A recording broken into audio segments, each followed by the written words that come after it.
Hey guys, it's Baban, and today we're going to be having a look at how I paint gems by going and painting these ones that I've got up on the screen now. Now, I'm not going to be covering how I draw them, but I am going to be going over most of my process for all of the colouring. I would also recommend having some nice textury brushes for this tutorial because it's going to help a lot if you bring some of those along.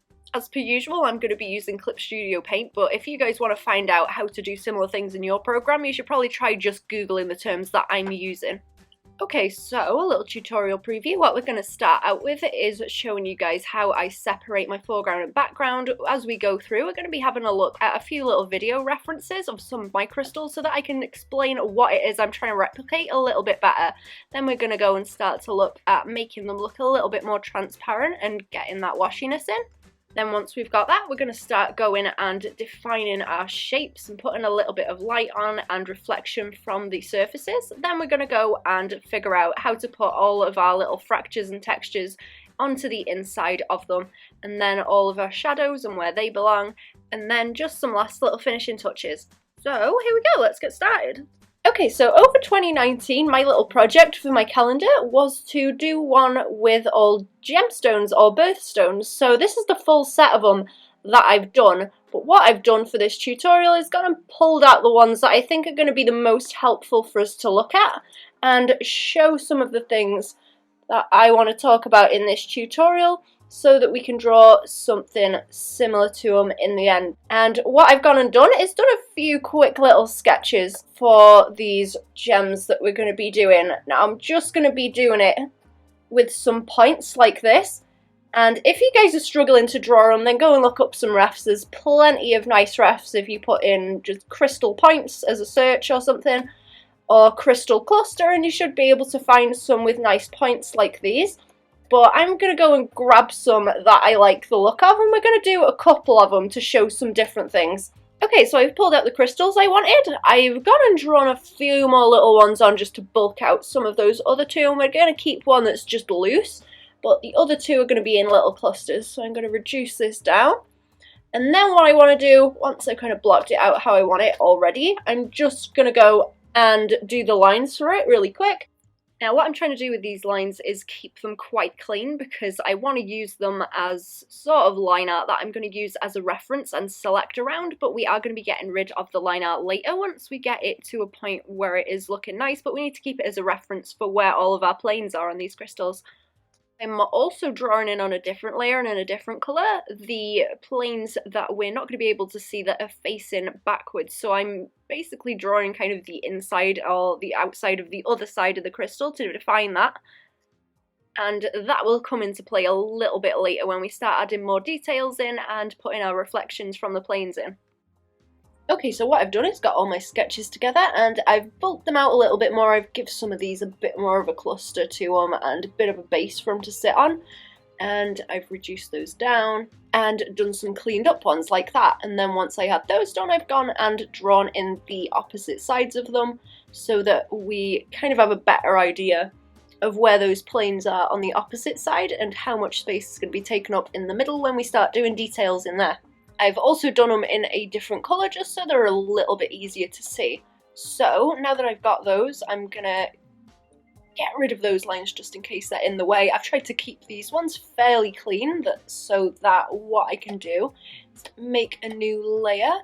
I've tried to keep these ones fairly clean for just the front because that's going to make up basically the silhouette that we're going to have. So what I'm going to do is turn it to just that layer here for those lines, and then I'm going to make this new layer underneath, and then I'm going to do a selection around them.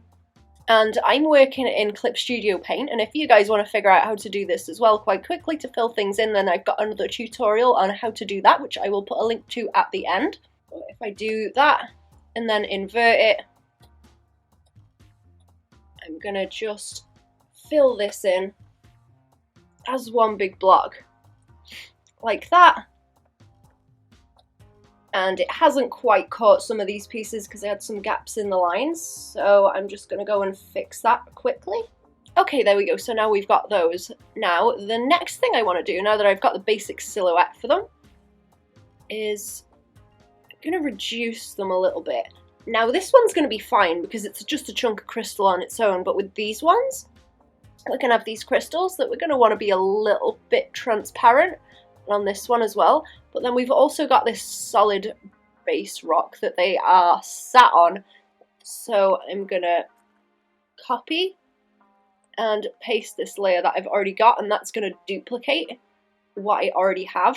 And if I turn my layer back on where I've got all the background lines, on these ones, you can see I've put in the line as well of where this background is coming behind them. So I'm just going to use this one that I've already made, and because I've made it a little bit transparent, I can see the difference between the two when I'm eating away at them. I haven't drawn it in behind this big crystal, but I've drawn it in where I want it to overlap at the sides by there. So I'm going to go and just eat that away like that. And behind the big crystal there as well. Just get rid of that. And then that gives us a layer, if I remove that one, that is just this base. I'm gonna get rid of the duplicate of this crystal here as well. Maybe on the layer that I've got that actually. I'm gonna swap those layers around as well so that the base is underneath. And what I also want to do is, if I get rid of that base layer, you can see on this one over the top, I've still got the crystals and the base. Now I don't really need both of them because I've already got all of the base on that one. So let's separate the crystals on this layer that's got the both of them. And if I zoom in, you can see I've got the edges of where these are. I'm gonna reduce this base layer a little bit more so it's easier to see. I'm gonna go around the edges there, and you can see I've also drawn in where it's gonna be a little bit more rough around the edges of these. They don't have to sit on it perfectly. You can have some bits that kind of crinkle up and come in front of them like this. You don't need to keep it very, very flat where they join up because it might look a little bit too kind of harsh and unnatural if you start making it really, really just full of straight lines. Even with these crystals, I've tried to keep them a little bit wobbly in some places, and I'll be explaining that in a little bit as well. And then I'm going to move to this one and do the same on that. And because we're pulling out this shape just where the crystals are, it's going to make it a lot easier later when we want to go and just select that area. We're going to have one layer already that, like up here, is just the crystals, instead of having to go and separate the base every time we want to use a selection of just that chunk. So I'm going to keep going around here, putting that in. I'm not trying to keep it like too perfect. It doesn't need to be really, really perfect. Like I say, I want it to be a little bit more chunky. You can see I've kind of kept the edges of this vague as well, because later I will go and do a bit of overpainting to put a bit more texture into these rocks, rather than trying to get the shape exact now. I'm just trying to get a bit more of an overall blocky shape that is the kind of size that I want. Okay, so let's zoom out again and see what we've got now. I get rid of these layers on the top. Now you can see we've got two little silhouettes. So I've got one that's just the base for these, and I've got one on the layer on the top that is just the crystals. So it's going to be easy for us to go and select either just that base or just those crystals. This is a good time too, if your line art wasn't super duper clean, to maybe zoom in a bit and just check it, because with mine, my line art wasn't absolutely perfect. I've ended up with a few little crispy bits like that, so you might want to just go over and check.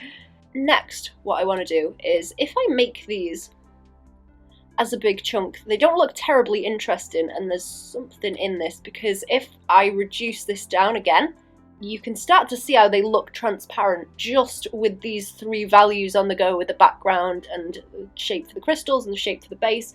You can tell where that base is behind it, and you can tell that it's kind of transparent here. So it does look like a transparent object here, sat on these bases. So what can we do to kind of get that look for a start? Now, we could reduce the opacity like this if we wanted. But if we want to use that layer to start putting colours into, then that might be a little bit more awkward, because if we want to go and put more colour in later, we'll have to keep making layers over the top. So what I like to do is I'm going to bring both of these all the way up. First of all, if I lock the layer, I'm going to just change the colour to make it a bit darker first. Now before we go ahead, I'm just going to cut to a little video now where we can have a look at some references and I can explain the transparency and how that presents itself. So if we look at this piece of quartz that I've got here, you can see that it's very clear, and what makes it look transparent is that it's showing through whatever is behind it. So if I've got it on the black cushion, then you can see that through it. If I move my hand behind it, then you see those colours of my hand behind it. And this isn't a very cloudy piece, so you can see through it quite clearly. There's only a little bit of clouding in there, which is something we're going to go and look at a little bit later in the tutorial. If we look at this piece as well, it's a little bit more cloudy, and if I start to move it around, you can see that it is reflecting those colours that are behind it. You can see if I move my hand behind it there, that those colours come through. If I move it down to where the cushion is, then it darkens everything inside of it. So from looking at that video, we figured out that whatever is behind it, if we're making it transparent, is going to show through it. So if I bring up the ones that I've already done, you can see that with them, to up the contrast and make them a lot more shiny, then what I've done is given them this kind of darker background up the top, where we've got most of this light hitting here, and then we get a little bit of an aura around them like that. But you might not be able to see it too well. But in places on these, you can see this background colour here poking through into these colours in here, where it starts to get a little bit more transparent. It's around here as well, and in between in those parts. So what I'm going to do next is go and change my paper to a darker colour. Let's make it just kind of dark purple. There we go. Let's have it just a little bit of a hint of colour in. Then what I want to do is find my layer there with my crystal silhouettes on. And then what I want to do is go and find my layer with the gems on, like that. I'm going to copy and paste it. I want to keep one that is completely solid, that I'm not going to mess about with. So I'm going to turn that off and leave that layer there. And then on this one, I'm going to bring it all the way up, and we're going to pick some colours for them. So, what colours should we go with? Should we do a blue one? Let's have an orange one. Let's do blue, orange, green. Should we do blue, orange, green? I'm also going to go onto the layer with my bases here, this one. And I'm going to change that to something that's got a little bit more colour now. I've got sort of a little bit purple in the background, so I'm going to make them sort of more of a purpley grey, but quite a bit lighter. And then let's fill those in like that again. And now what I want to do is, you can either do this by getting an airbrush and eating away into these shapes like this, or what I like to do, just in case I screw it up because I don't like having to remake layers, is to make a selection from that layer, put a mask outside of it, and then I will use the mask to do any erasing that I want, like that. And I can always turn the mask off or delete it and redo it, and I've still got all of that underneath. I'm going to do that with a mask, and I'm going to start just eating away into these shapes so that we get to see a bit more of the background through it, and we're also going to be able to see a bit more of this base that it's sat on. I'm going to do that. I'm going to try and make them quite transparent for you guys. Boop, boop, boop. Like that, and that's going to give me a little bit more of a feel for just the transparency of them. I'm going to turn my other layer on, I'm going to grab that and make another layer with a mask on, just from those, and then I'll turn them off again. And now we've got another layer with a mask on that we can just fill this space in with. And what I want to do is bring a little bit more of the colour of the gem into this transparent space here. So I want to, maybe let's try a hard light one. Something that's gonna react with that background that's showing through behind it. Plonk down something like that. With these, just to get something down. You can always change the colours. And I'm gonna reduce the opacity of it. See how it reacts. Right, so now we've got to this point, you can probably notice they're not looking the greatest, but they are starting to kind of register as crystals. They're starting to look a bit shiny and transparent. But what we want to start to do now is give them a little bit more of a solid weight. So we want to start thinking about where are we going to have the light hitting them from. So to do that, we're going to need to see the structure again. So let's go and turn on our lines that we've got here. I'm going to make these a little bit darker actually so that they're a bit easier to see. I did them in sort of a grey colour for those lines, but if we do that we should be able to see them a little bit easier. I'm going to move those ones for underneath, just under there, and reduce them a little bit. Those aren't going to be too important just yet. So let's go, and what we can do actually is grab this layer here where we put our hard light on. Because we've got that selection on already, I'm going to use this layer, I'm going to copy it and paste it so that I've got another one. I'm going to get rid of what's already on it. On this layer where I've got my lines, I'm just going to do a few little notes. Where can we have the lighting coming from? Now, on my other ones that I've brought up as examples here, what I've done is have it mainly hitting the front here, but also so it lights up just around the edge like that. So it's hitting the front quite a lot, but it's also hitting just that side down there that we can't really see, and it's giving us this nice kick out of light around the edge. And you guys can light it from wherever you want, but that was what was working for mine to kind of show the shape and the outline and the silhouette of them a little bit better.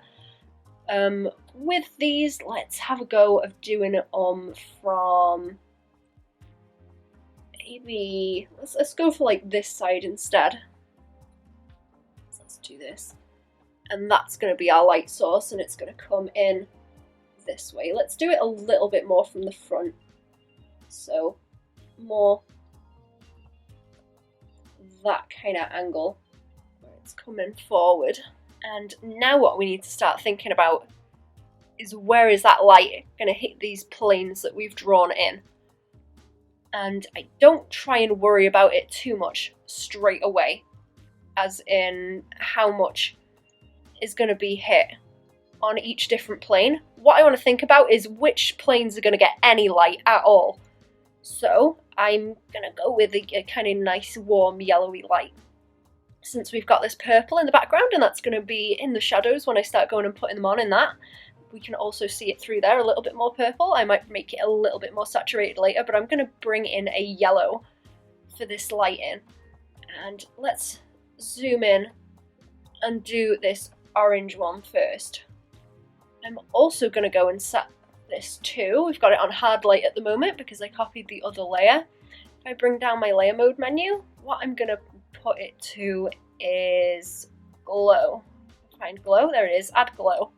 If I put the glow on, like this, over these colours that we've already got, just an example, if I do that, and then if I start to erase it, what you get in these midtones, you can see, is that it's really kicking up that saturation in there. So once I get to the stage where I want to go and wash some of it out to give me a better indication of the lighting and the shape, it's going to kick up all these lovely colours in between.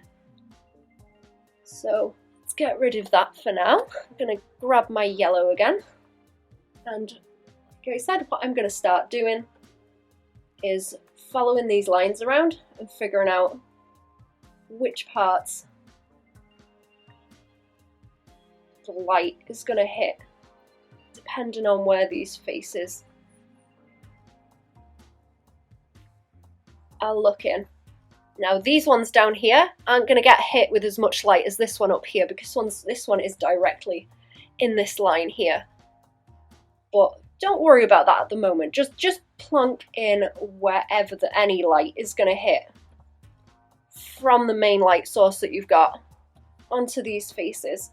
And on Clip Studio Paint that I'm using, what I can do is put my pen down somewhere, make a dot, and then if I press the shift button, I'll be able to pull it down like this. So if you want to, you can use that and hold it down and keep drawing straight lines to put all of these faces in. If you want it to be a little bit crisper here. You can also do it if you want by kind of blocking it all in like this if it's a bit easier, and then erasing it in the same kind of way. So I could do that, and then I could go around onto this little gem and pull it apart like this, where the light's not going to be hitting it. Here. Now don't worry about them looking a little bit kind of overexposed at the moment. They got a bit too much light on them. We will come back and fix that later, but this is a stage where you want to keep it quite tidy around the edges that you're putting on. I'm trying to do it a little bit quicker for the tutorial, so mine's not going to be as clean, but you do want to spend a bit more time making sure that your edges are nice and crisp, because it's going to help you a little bit later in the process if you don't have to go and clean it up again. We can have this bit over here that's just getting hit around that corner, and then let's go and do this one as well, like this. And so sometimes what I'll do, if I'm not completely sure about which faces I want the light to be hitting on, I'll just go over it quite quick, like this.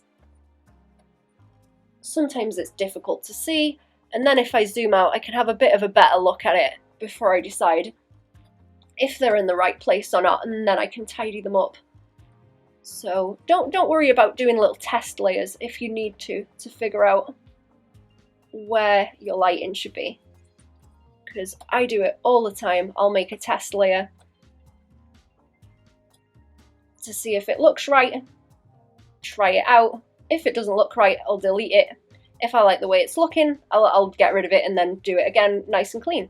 Okay, so now we've got that glow layer with our lighting. If I turn the lines off again, you can start to see they're getting a little bit more structure now. They're starting to look a bit more 3D. They've got some kind of geometric shapes going on. We're starting to be able to see where the planes are that the light is hitting. We can make this lighter and darker if we want, and that's something I'll tweak later as I go along to see how it's working. Right, let's turn those lines back on. And now is when we want to start thinking about how is this light going to hit them. I'm going to make it to about the brightest that I want it to be, where the light's going to hit it quite a lot, with reducing this opacity as well. Setting it to a glow layer, that also lets us kind of maintain that bit of transparency that we've got. It's still going to show through anything that I put underneath here when we start to go and add in other little details. Like I mentioned, there's going to be some planes on this that aren't going to be hit as strongly as, for example, this one that is directly in that line. So I've got an option here to use kind of a straight line selector. So what I'm going to do, with these lines on, is just go around the edges of the planes that are not going to have that much light hitting them. And then what I'm going to do is just go into them and erase them, and that's going to let me do like really selective erasing wherever I want it to be, like that, so that I'm not interfering with anything else here while I'm doing that. I will say as well, if you guys are a little bit nervous with this, a little bit nervous of screwing it up, like I do sometimes, what you can do is select the layer that you've already got or make a duplicate of it, and then you've still got one that you haven't erased on. Or like I say, you can always do it on this layer mask if you select that, if you're using Clip Studio. And I'm going to do it with this one as well. This plane here because that's not going to have as much light hitting it. Maybe a little bit more than this one, so I don't want to erase it as much as that. The light is also a bit more towards the top. So if I erase it more at the bottom, a bit less at the top, but still keep it quite light up there. I can also go and like paint it on if I want. Since I've got it selected, I can always go and like paint more on if I'm not liking the way that it looks. And then deselect it. I might put in just a teeny bit of variation on this plane as well. If I grab that, I have the majority of the light hitting around this area in this V shape or Y shape there that we've got at the intersection of those planes. Now, if I deselect that, if I take that off, there's a little seam there where I've kind of missed the selection. But that's something I'd go and paint in later anyway. You can start to see how that is showing the shape a little bit better now. You can see I haven't erased it enough to completely get rid of this line here. You can still see there's a little bit of light hitting it, and that gives us that edge along there, like in between these. So I'm going to go and do the same with this one. We'll select that piece, wash it out a bit. You can just go over the whole thing like this if you want.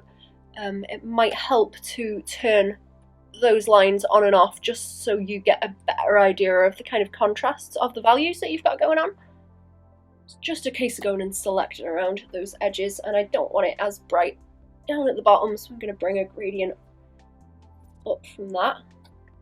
Maybe with a bit of a softer brush, that one's a bit harsh. And if they're starting to kind of blend in a bit, if you've got like quite a lot of light on this piece and also this piece, then it can look a little bit better just to put a tiny bit of that gradient just around the edges, like that, so that it's not a perfect plane. Sometimes they have a little bit of a kind of wobble in them. It's a little bit strong. Take a little bit just off there to calm that down. And this does take a while to do, but trust me, it's gonna look good as it comes together. There will be stages where it just looks really bad. But also, because we've kept it onto quite a lot of different layers, it's going to be easy to go and make any little changes that you decide you want. Okay, let's have a zoom out from that one as well. Let's get rid of those lines, and we can see how that one's starting to come together as well. Nice and shiny. It's already starting to improve on what we had before. And then I'm going to go and do this one quickly as well. Zoom out again and get rid of those lines, and there we go, we've got another one. Now with this one, if you were watching while I did it and also had a look at the lines, then if you see this one, I did it a little bit looser, so I've got all these like little wibbly wobbly bits.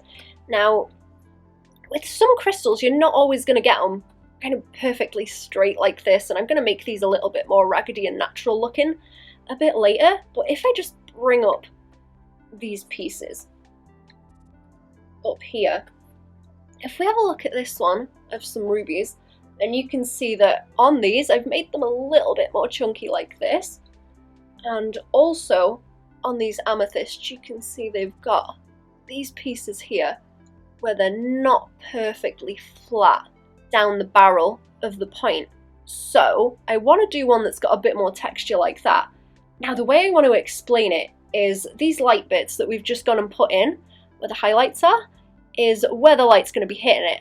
And then we've got our shadows, but our shadows, because it's a shiny surface, if you imagine it like a window and there's reflections on that window, what do you do to be able to see through it? You go and put your hand up to it to create a shadow onto it, so there's no light reflecting on it, so you can see through it, so it becomes transparent.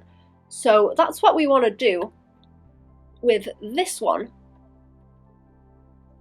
So if we go up to it, then the way we make something transparent, if it's already kind of see-through, is to, let's get a brush, start going and getting rid of where we've got these highlights on it. These bits are going to be kind of pointing down and away. You're going to get that texture in them. And that is going to be where we can see through to the colour underneath. Like that. So, like I mentioned, it's sort of like a window where you go and put your hand up to it and then you can see through it because you've created a shadow on it. So these little lumps and bumps are going to have these shadows underneath them where it's stopping the light getting onto them, so we're going to be able to see through on those bits, and that's going to give us where our shadows are. And if I roll up back to these as well, something else that I want to point out, if you guys can see it, is that when I've got my highlights on these, I've got these bits that are all lit up here and here on the garnets and on these lighter bits on the rubies, but you can also see on the other side of them, we've got on this one, there's kind of a bit of a blue in the background, and then we've got that bit of a blue bouncing up onto these here in the same kind of fashion. And then if we look at the amethysts, then we've got it in green along these sides. It's just lighting those side bits up. On the rubies, we've got it in this teal colour, just down this other side of them, lighting them up. So instead of just having one lot of light coming from one direction, we've also got it bouncing up from the side. Here we've got the pink, just along the side of these.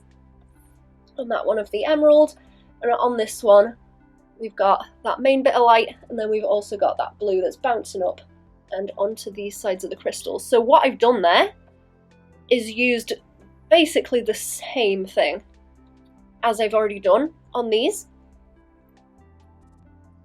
with this layer, but I'm doing it from the other direction and bouncing the background colour up and onto them from the other side.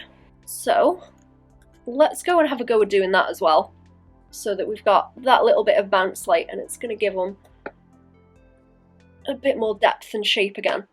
And I'm going to choose, we don't want anything too strong, so I don't want to pick glow again because it's going to make everything too bright. I just want something that's going to bring a bit more colour in, so I'm going to pick overlay, and then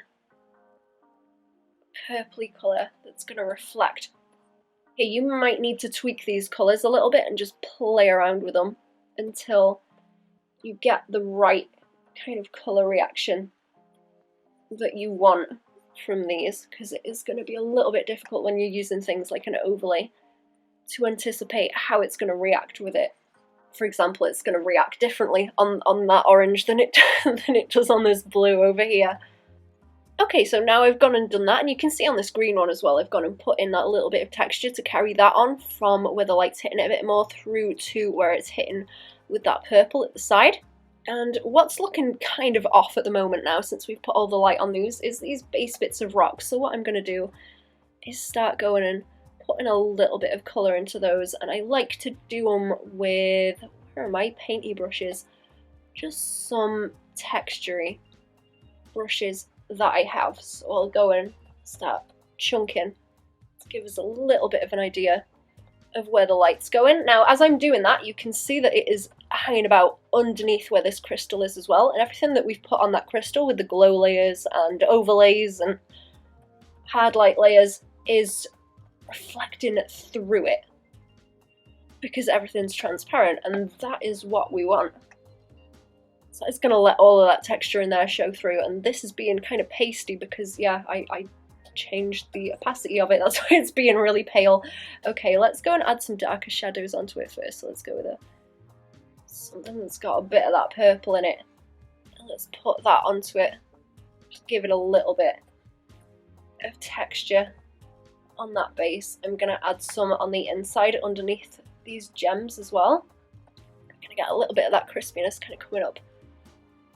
Do it on this one down here as well. I'm just going to keep these the same kind of colour just for some consistency, simplicity in the tutorial, so that we're not spending too long on that kind of thing rather than the crystals. And pull a little bit more of this light around the side to reflect the shape of it a little bit better. I would recommend for these later stages getting some nice textury brushes for whatever program you use, because they're going to help just a whole lot in giving you the textures that are going to make these look more natural, a little bit more towards realistic and a bit less kind of just harsh and sharp. Let's leave them like that for now. You can see that they're starting to kind of blend in with those values with the rest of that crystal there. Okay, so now if I go back to the refs that I had of the ones that I've done already, then if we go onto these, especially this one, you can see through the bottom, like I mentioned, we've got this base rock that it's on, and you can kind of see that on the inside of it. All these little kind of inclusions of this into the crystal in the base of it. So we've got it sitting on the base, and you can see all the little inclusions of it into the gem as it comes up this way. And then we start to see all these other little fractures and cracks inside of these crystals. And that's what's making this one look different from the ones that we've got at the moment that are a little bit bland. You can see how there's all of this like clouding and texture on the inside of them. We've also got it on these ones and different little levels of light inside it, different little seams and textures through them. Move on to this one, we've got the same there, and we've got the way that it kind of presents on the surface here, as well as where it goes into the gem. Go up to this one as well. We can see on some of them you get something that's a little bit more cloudy. So what I want to do now is go to a video again. We're going to cut away to another video, and we're going to have a look at some of my crystals again, and we're going to have a look at how they react to the light and what it is that we're going to be defining. And I think a better example of this is this quartz one that I brought up before. And if you look at it, you can see what looks like tiny little bubbles and kind of fractures in there that are going to make it look a little bit cloudy, and they're sort of finer as they go a little bit further down to the point of it. So we're going to try and bring that into the bottom of the gems. And I'm going to use a sort of cloudy textured brush. I don't want it to look too grainy. I want to add a little bit more crunchiness in later. But if you guys want to keep yours a little bit more clear, then don't add as much in. Okay, so now like we've just seen in that video, we can get a little bit of texture from that kind of clouding of the tiny little fractures and inclusions. If we go and make a new layer, let's do it not on that one, but in between or on top of where we've got these colours, but underneath where we've got all of this light bouncing onto the faces, because we want it to be on the inside of it. I'm going to copy one of these again actually, so I've still got that layer mask that I set up, so it's just going to fill in the same space. I'll get rid of what's on it. I've got it on a glow layer, and I think I'm going to try it on a hard light layer, and I'll see how it looks. Let's get rid of these at the top, and I'm going to have a go on this one first, and I'm going to start putting in some kind of cloudy textures like this. Let's bring it a little bit more towards yellow on this one, since it's kind of orange as well. Let's try it like this. As it gets more into the center, if we want it to be kind of evenly orange, then it's going to get more saturated as it goes into the middle. And I'm going to eat away into it as well, because I don't want it to be too much. So I'm going to plonk a load down and then kind of eat away into it.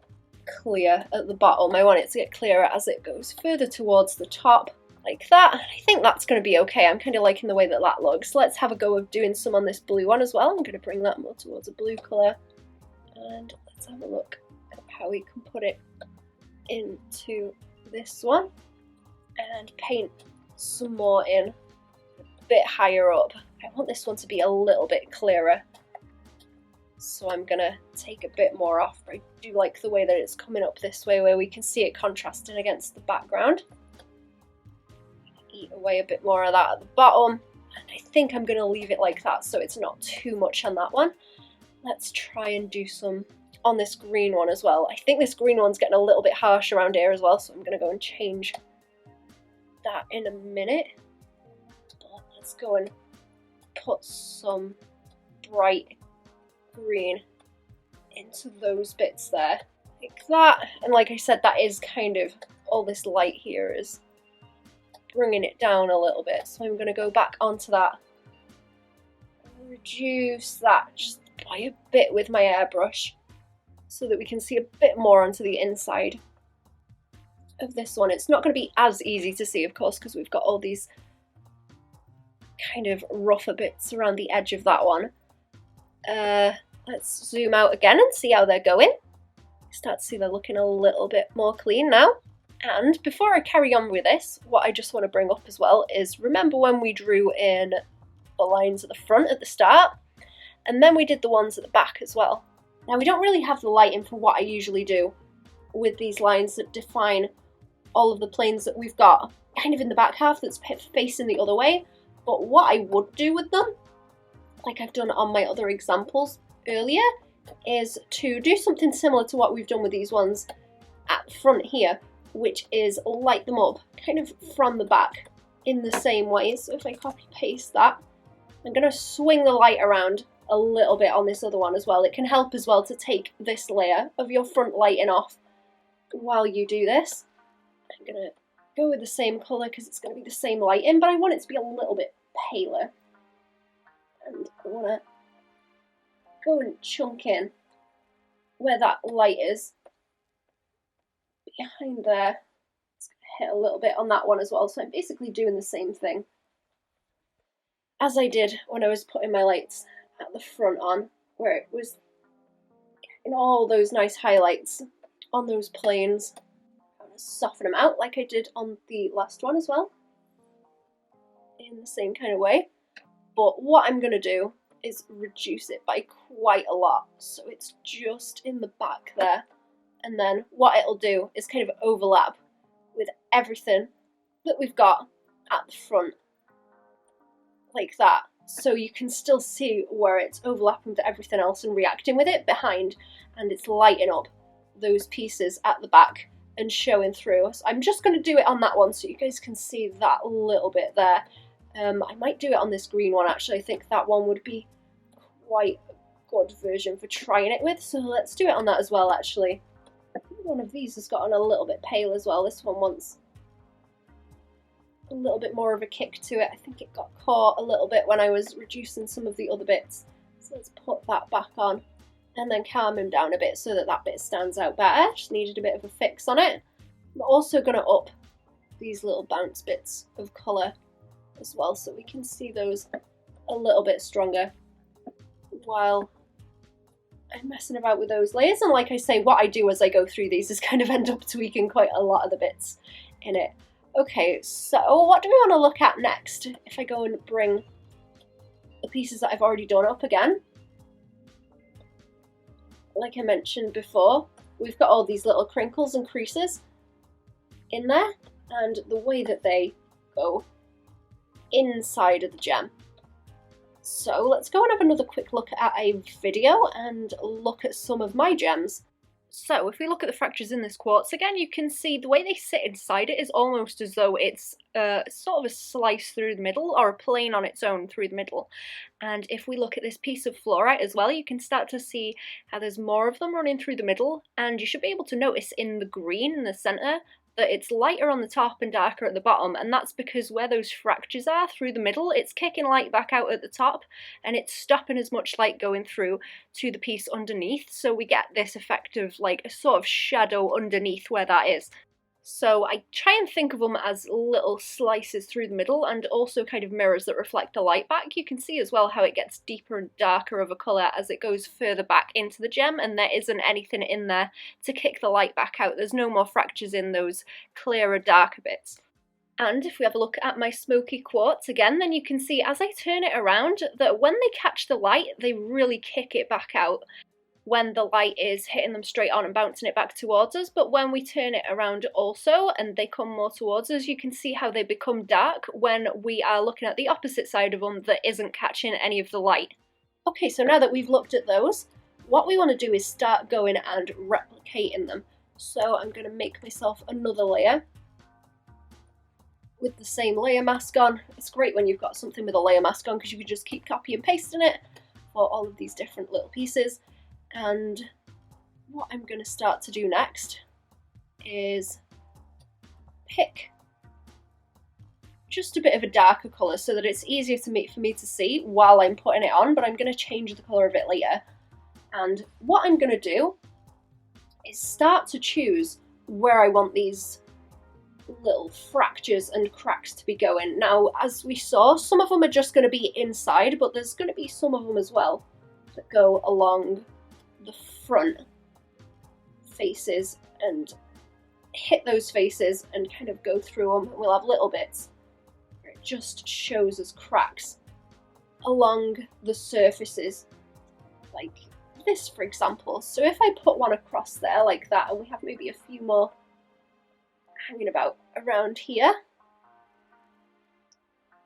like this, maybe one that can go around the underneath like that. Don't forget to try and fit them actually onto these planes that you've got. Can help to put your drawing back on if you really want to, like that. And now I've got a bit of an idea of where I want those to go.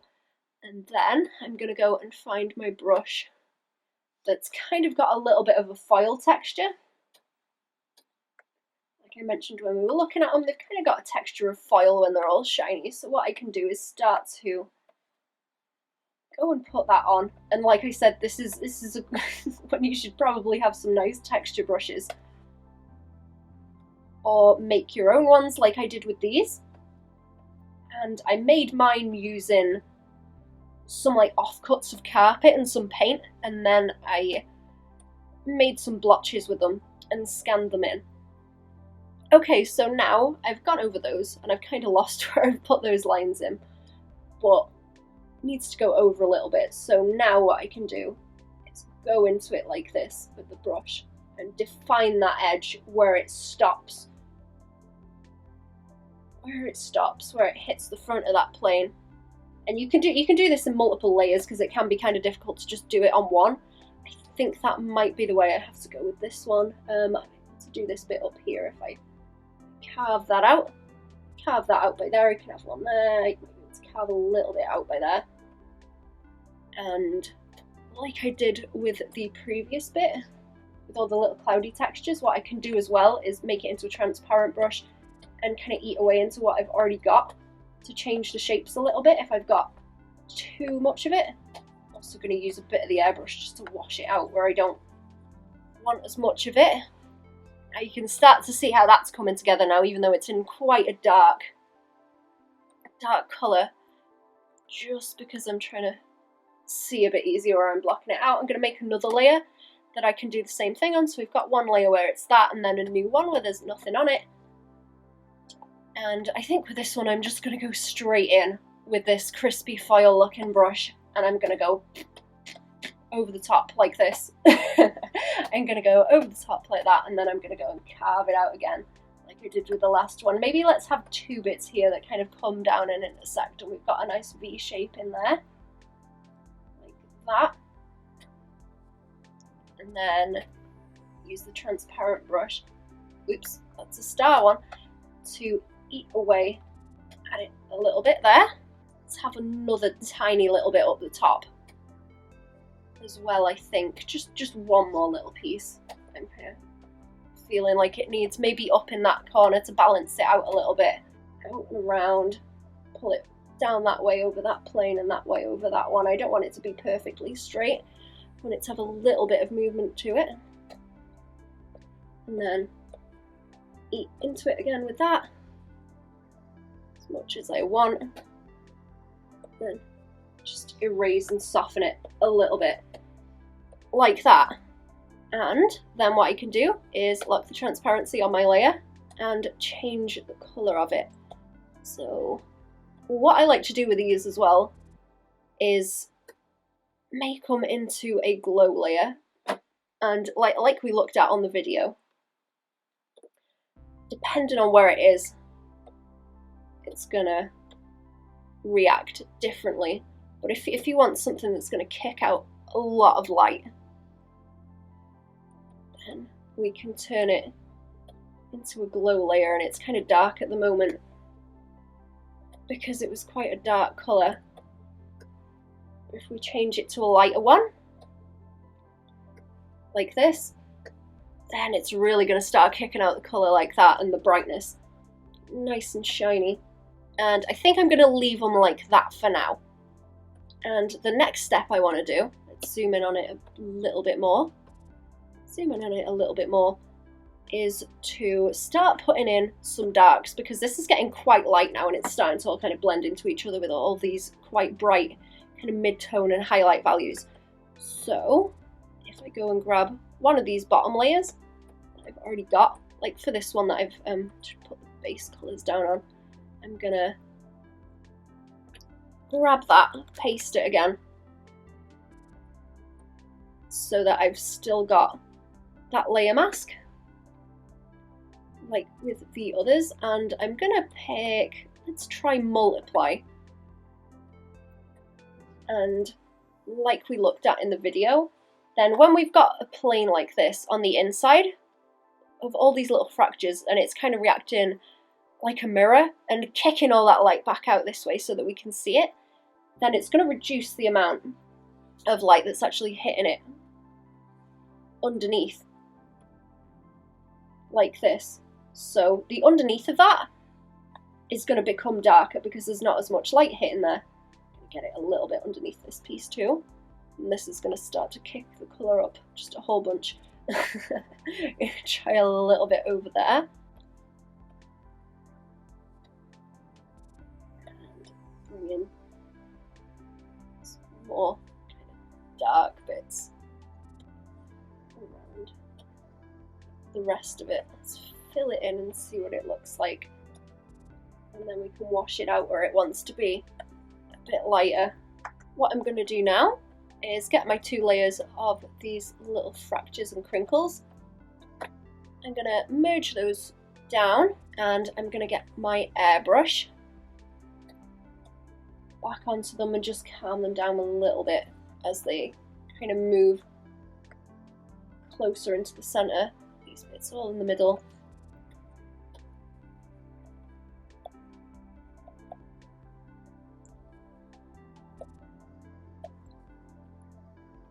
While I'm here with this multiply layer that I've made as well, I like to go just around where we've got these darker panels and start to define those a bit more on the inside there. And with all of these crinkles that I've merged down together, I want to go and get some bits in there that are a little bit less strong. What I'm going to do, instead of having it as an add layer, I'm going to just make it into a normal layer and change the colour so it's that light yellow again. And then I'm going to wash in a little bit more of a saturated yellow for as it gets closer to the centre.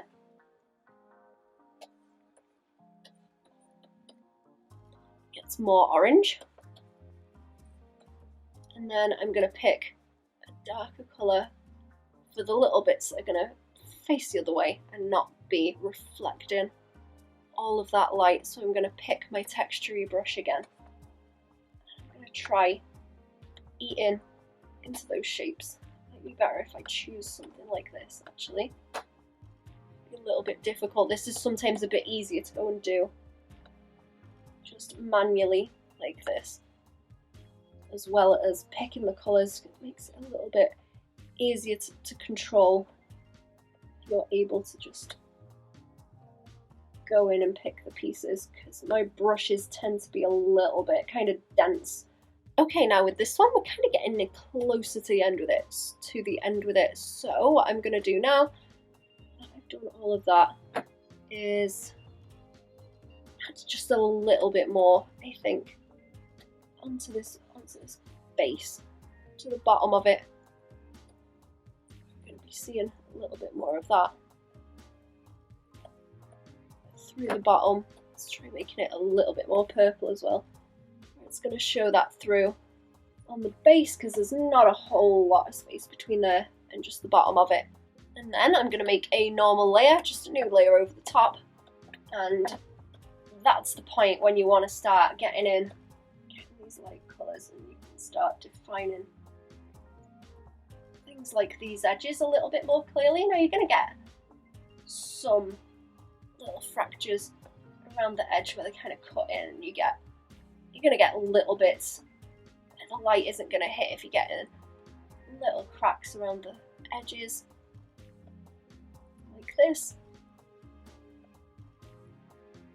Small imperfections. You can do them really nice and crispy if you want, really nice and clean, but it just gives them a little bit more life. Also going to do it around these edges, so we're going to have where there's that little crack there, and we're going to turn that into where there's a crack, so we've got shadow where that seam is, where it's split there, and then we've got that fracture that joins up to it on the inside, and then the light that's going to hit the other side. It swings around this way, and all I'm doing now is using the eyedropper to pick colours that I've already got in this and pull them around. Even pull like a little bit more over this way if I want, and some more little bits flying away. What I like to do as well is go and just define the edges a little bit. It kind of makes them stand out more, and like I say, even if it's one that's cut nicely and polished, then unless it's like really, really high grade, then you're gonna end up with some little kind of crunchy bits around the edge where it's not quite perfect like this. So I like to put just the line on and then eat away into it and break it up just a little bit. I'm gonna light up the edge as well so that it's nice and shiny over there. Play about with the shapes, play with pulling those nice pink colours that we've got in there around as well, and see how we can affect the surface of it so that it doesn't look really, really clean. I think if you make it too clean, then it's gonna end up looking a little bit fake, unless that's what you're going for, if you want a really nice cut and polished gem. And then along these cracks, we want that extra little bit that's going to be lit up just along the edge of them. Pull it down even a little bit, crunch it out some more. We can have some big holes in it like that there.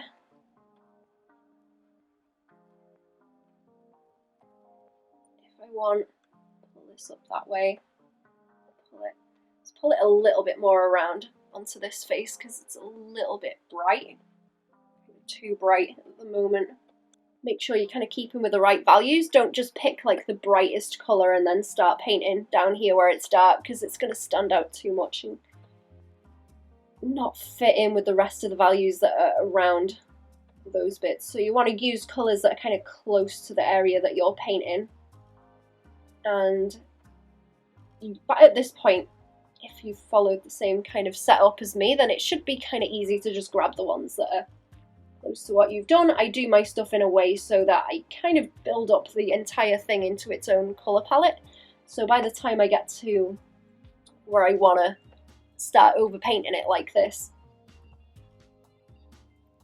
then I've got most of the colours that I want ready for me to just use the eyedropper on. Okay, so there's that one done a little bit more. There are a few little final things that I want to do, but let's go and do the same thing to these other ones.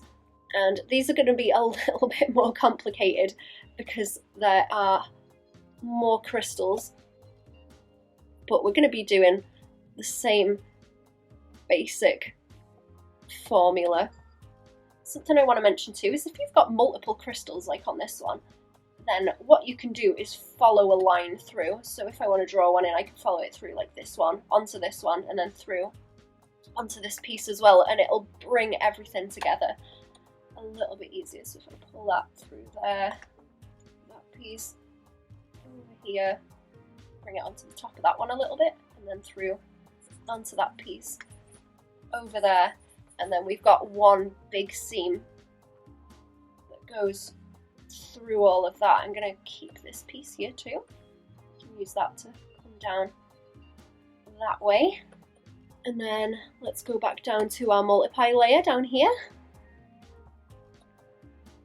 And I'm going to get nice deep blue to go and add some shadows on.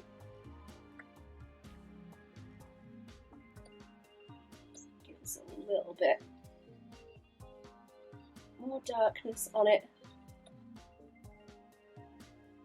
and define some of these planes a little bit more where they need some more contrast. Like so, but especially underneath where we have those crinkles and fractures inside the gemstone. I've just noticed too, I had one of my layers kind of in the wrong place, which is why it's not getting very dark very quickly. I've got my multiply layer, and then I've got the layer over the top that was kind of changing the colour of the gem, so I just want to bring that over the top of that, and it's going to give me a little bit more of the shadow that I was trying to get a hold of there, but not succeeding very much. That was why. So I'm going to go and put some more of that in where I want them to go. Like I say, I do like to kind of go over it and just define any of those planes that aren't showing up very well a little bit more. And then let's go and I think kind of calm down some of this colour in here. Let's bring a little bit more dark blue into it. It's a little bit bright at the moment in some places. Over there it's a little bit just too much. Once calming down by there, then I'm going to go onto my overpaint layer and start painting in these little seams and cracks like I did with the last one. On these sides, get to bring in those darker colours if you put them in. You can bring those in along these pieces. Light them up a little bit more. Let's go down the edges of these planes and light them up like this. Or anywhere that's not quite reading, like this one over here that isn't reading very well at the moment. Just check that I'm getting those lines in the right place. Painting over the top of them, even though they are on a layer underneath. I'm not going to bring those lines into it because we want it to read nicely without any of those lines. I can bring in more of that purple that I'm going to have in there. Bouncing around as well to light up those sides. That, pull in more of that dark colour on that seam there, I think would look nice. And then some of that purple just around the edge. We've got those fractures. Sometimes I'll do a little bit extra painting for the insides of the gem, but I try not to at this stage because it can get a little bit messy when you start over painting. So I do try to stay away from that as much as I can, but sometimes I kind of can't help myself. Let's get some little imperfections along these front faces on this bit too. I think it's looking a bit too pristine. And then that one's a little bit more done like the other one now, so let's go and have a look at this green one. And this is kind of when it all comes together when we start putting in these textures. Okay, so same layer again. Let's get this layer for the crinkles. This one, it's got all of those on. And let's pick a nice bright, yeah, let's do it kind of parroty. It's kind of parroty green. Let's go with parroty greens. Start putting that on. God, I've left it on lock because I was trying to do some stuff. Start putting a whole bunch of that on. What I will do sometimes is just make a whole big crinkly sheet like this and just let it be very, very hectic. And then put my lines back on, and it's a bit easier to see where exactly I can start pulling those shapes out of it. So I can do that and then just start drawing along the edges of these planes on it to see where it can go. I'm going to need a little bit more on this piece along here. Just plonk that in a little bit heavier, like that. Boop. Down and around that way. This one's going to be a little bit more obscured just because of all these rougher shapes that we've got on the outside, but it should still read okay. Let's have another big piece that comes across there on this one because this one's quite light and clear compared to the other two. They've ended up getting a little bit more solid lines off. From the top again, I think we're going to leave this one like this. Let's lock that again and try and change the colour a little bit. It might have got a bit too yellow. as I've put that on, let's go more towards that kind of green, and then a bit of a deeper green to put as it fades into the middle in there. There we go. If it's a particularly clear piece as well, what you can do when you put in these crinkles on is go and do it on the opposing side as well. But then you'll need the lines for the planes on the opposite side to go and clean that up as well. And if we do that, we want to make it more of that darker green as well, because there's going to be all this material in the middle that's already green, so it's not going to be showing through as clearly as these ones that are closer. Okay, back to our multiply layer to go and put some darker bits on. I'm going to pick a nice dark pine green and see how that looks. And we're going to do what we did on the last ones, just add that shadow onto where it wants to be a bit darker, where there's not going to be as much light hitting, but also directly underneath where we've got those fractures and all the light bouncing back from those fractures, so there isn't as much getting underneath them. Go and start picking at individual planes like this, darkening them up as needed. I might darken these fractures again, they're still a little bit bright now that I've put all of that light on. So let me go back in and do that. Let's lock the layer again and paint them in a little bit darker, especially over this side, especially over that side. Maybe I can get away with a little bit more yellow as I get over this way, like that. They're really lighten up. And then let's go to our overpaint layer, like we were using before. I'm going to bring these lines back up so they're a bit easier to see too. Pull some of that teal colour that we've got around there, and I'm trying to not forget that I've got all these little bumpy bits along this, so it's not perfectly straight, this one. Got a little bit more bumpy texture to it, as we can see in these stripes along here. Pull that bit of light up and around there. Then we can start putting in edges of these cracks, make them a little bit brighter, just to exaggerate them a little bit more. They are going to be hit by that light at the side. I think this one's going to get quite a lot of light along there too, so I'm going to bring a bit more onto this one, like that.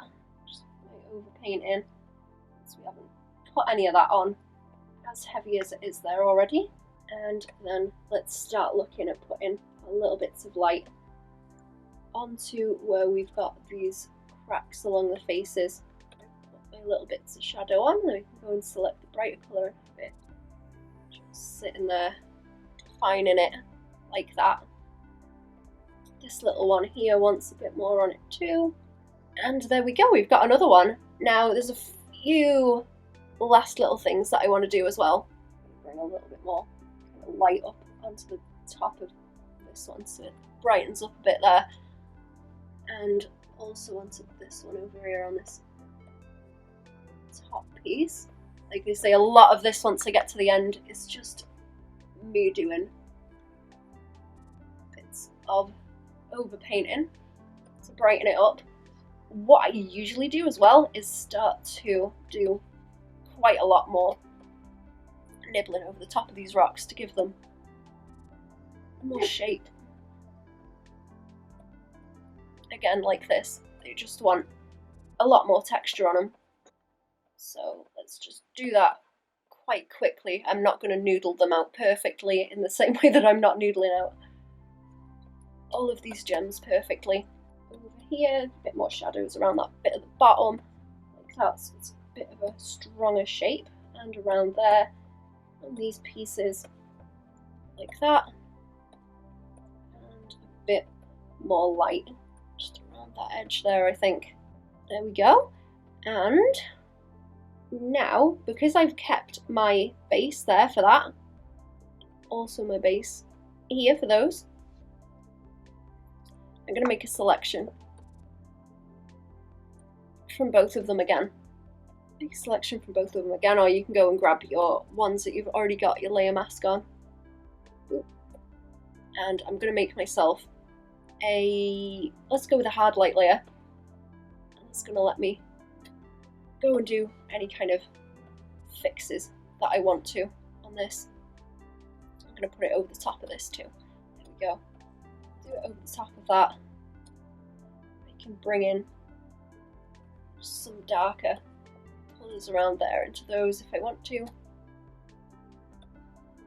Any little fixes that I think need a bit more doing.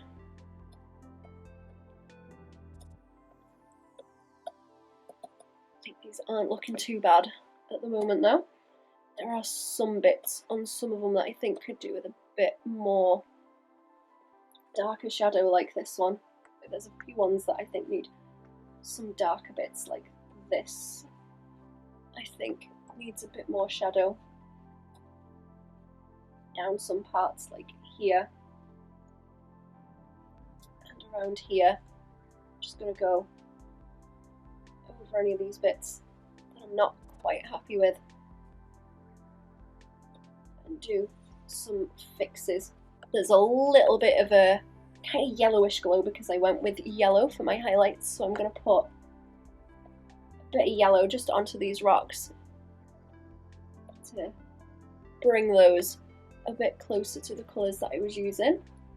And I'm also going to try and get that nice glowy aura like I have on the other ones that I've done. I'm also going to bring in some different colours just to make them a bit more interesting. Give them a little bit more variation in the colours that we've got on them. Go over it with some different colours, then it'll bring those into it. Let's bring a little bit more purple into this one. And what should we bring into the green? Should we bring a bit more blue? Okay, so once I've done all of that, and I just wanted to do a little bit of washing over the top with some different colours, I go and do a bit more overpainting like this. You can go and see that I'm putting more texture in there, and I go and put occasionally a little correction layer over the top just to tweak the values and the colours a little bit to see if I can make them a bit nicer, and more just little bits of overlays and overpainting to fix anything that I don't think looks quite right until I get to the point that I'm happy with it. I also made this a little bit wider just so it's a bit easier to see, and I went and put some shadows underneath them so they've got at least a little bit more sort of presence in the space that we've drawn down. And there we go, we're done. Thanks for watching, guys. I hope this helped. If it did, give us a like, share if you think it'll help someone else, and subscribe for new videos on Fridays. There'll be links down in the description to everywhere that I post stuff, as well as where you can get prints of things that I've already drawn and my commission information. There's also links to everywhere that I stream as well if you want to come and watch me on Twitch, but you can also catch me on air streaming most weekdays. Here's some more video links, like the ones I've already mentioned in the video. I'll also put a link to the playlist of the speed paints of all of the set for my calendar that I did. Yeah. Thanks for watching, lads. Bye-bye. Bye-bye.